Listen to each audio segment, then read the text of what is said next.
So this is Mountain Blade with fire and sword. And a side order of chips. Let's go with normal difficulty. Game saving policy. Now, this really forces, if you do no quitting without saving, that really forces you to be careful, so. And it's more realistic, you know. Now enter your name and distribute your attribute, skill and weapon points. Okay. I'll do the name last because I always have trouble with that. Let's see. Charisma is important for having large armies. Strength. Yeah, let's go with that. So those are the attributes I've gone with, and I'm no good at thinking up my own name, so I went with Lucius Vorenus because I've been watching Rome, even though this is completely inappropriate for the time period. There we go. Adjust your character's face. Yes. Oh god, look at this guy. That will not do. Look at his hair.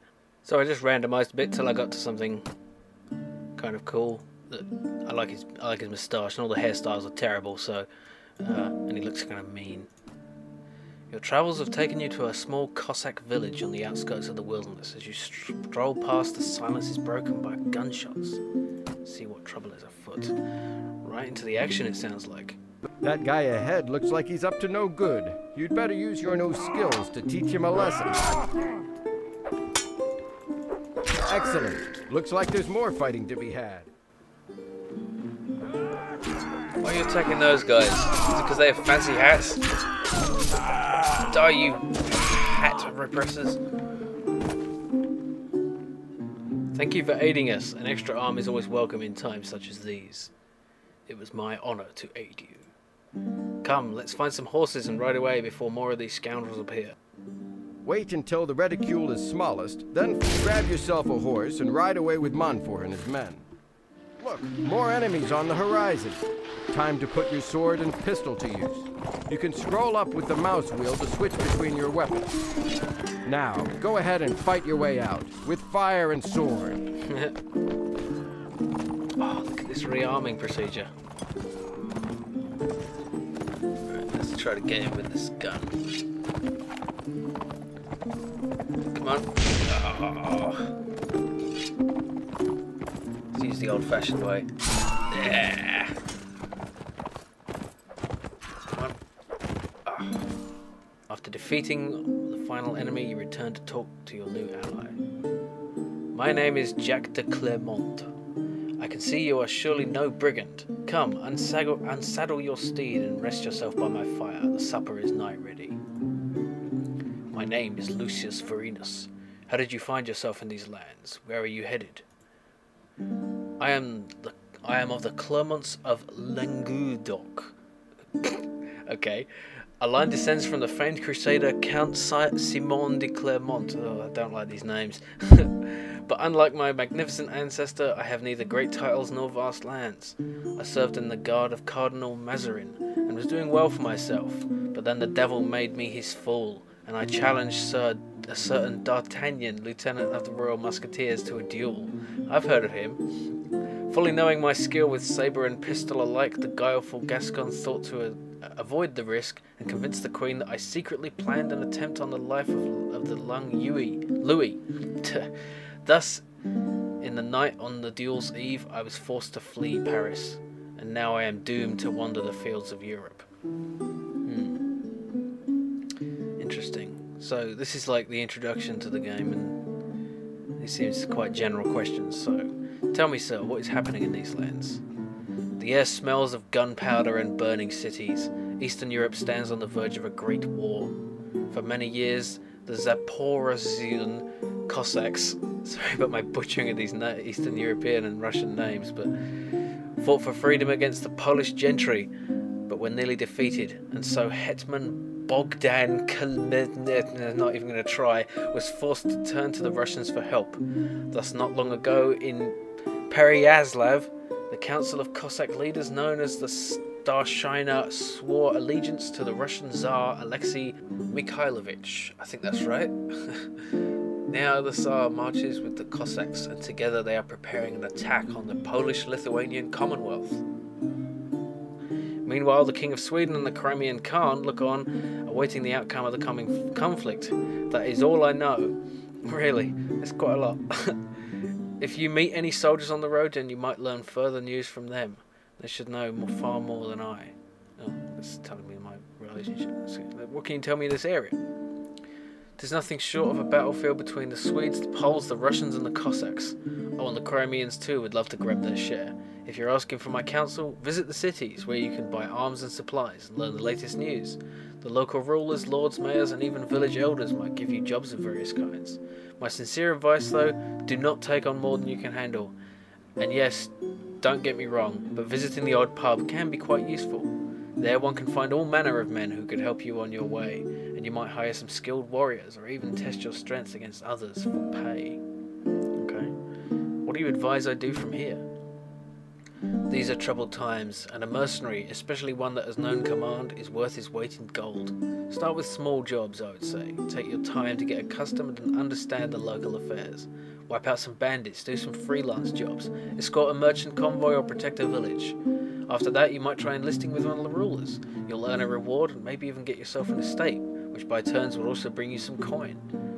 Once you gather some loyal warriors and earn a name for yourself, you might lay siege to a stronghold, throw your backing behind a claimant to the throne, or even start a rebellion yourself.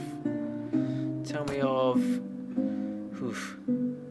Okay, these look like the 5 main kingdoms, if you like. So, okay, let's just... The Cossacks fight for their freedom and dream of one day forging their own state, one like the Polish Republic and just as powerful. But then this new nation, the Catholic Pole, the...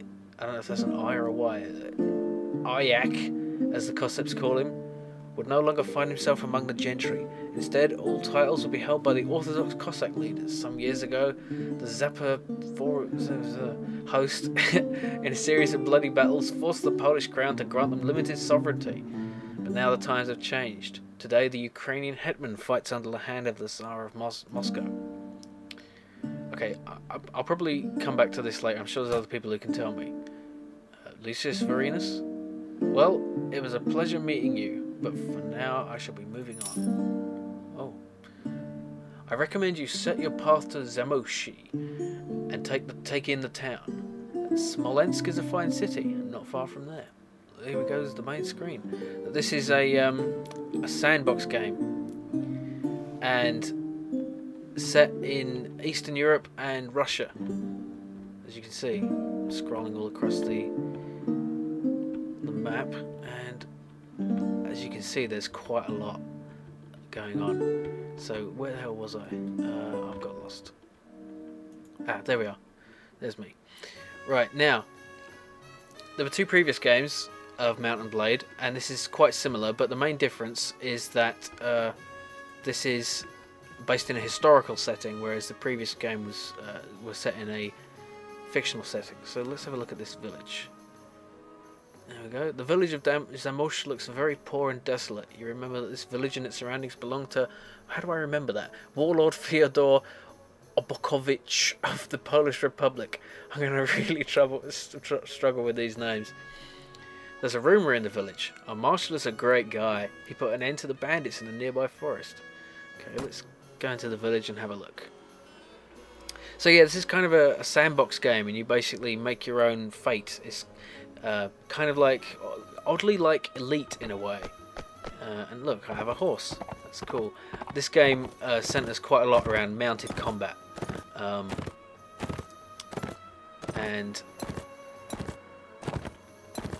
You know, hence it's called Mount and Blade. So let's just go up and talk to this commoner. Good day, sir. What can you tell me of this village? Our village, blah blah blah. Yeah, this is not really interesting. Okay. Let's go and talk to the village elder, who is right here. There's a village elder. If this is a lot like the other games, and the village elder has like the quests and the stuff. Okay, good day, sir, and welcome to Zamość. I am the elder of this village. May your days be long, father. Tell me, what is happening around here? Ooh. Why, hello there. Mickey is my name. We are Rusin. But we live under the Polish gentry. We have heard say that the Russian Tsar wants to regain our lands and has set out to make war with the Polish king.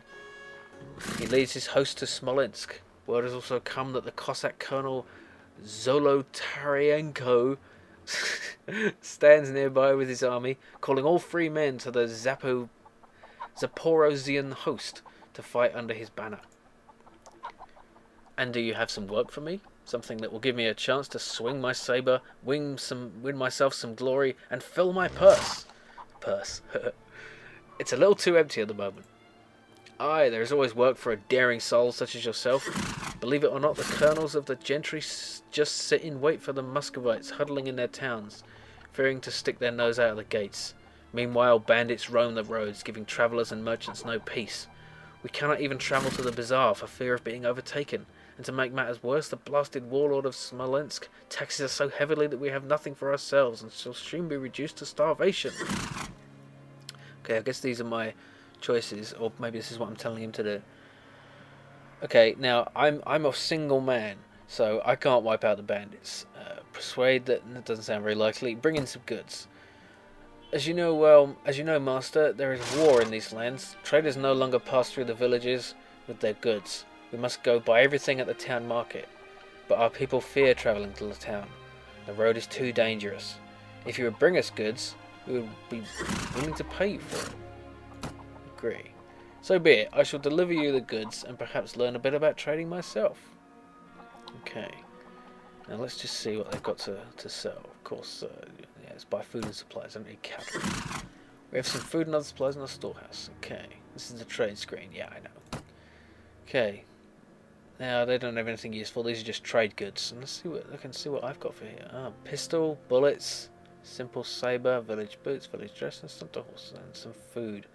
500 thaler. Interesting. Okay. So if I press Q, I bring up my quests, and there's one here. Bring goods to Zamosh. 3 bags of salt. Okay. He didn't actually say that, but never mind. So yeah, 1655. This is in the 17th century. Look at this guy's hat. Or is it a girl? It's a woman. Sorry. A kind of a horribly ugly woman.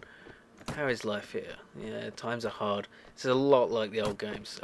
Mount and Blade and Mount and Blade Warband. It does look a bit nicer. Obviously the engine is quite out. It does look a bit primitive by today's standards, but that's good because it means I can actually run it. Nice windmill there, although it's not turning. Anyway, let's move out of here. Let's see if I can go and find 3 bags of salt. And Smolensk, let's look at the notes.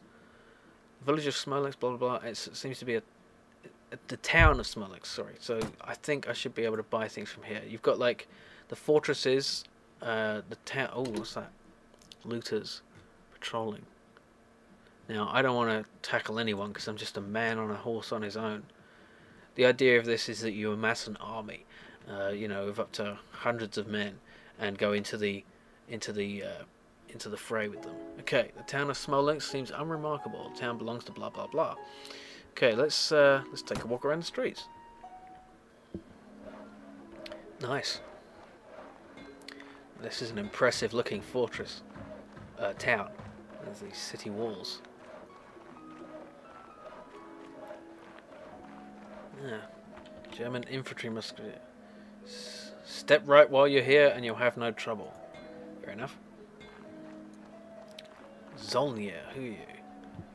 Oh, I thought that was a name, but apparently it's a type of troop. Okay. Let's see what's it. Nothing. Okay, this is quite a big town, isn't it? And now this looks like somewhere I can go in. It's got a sign. Tavern.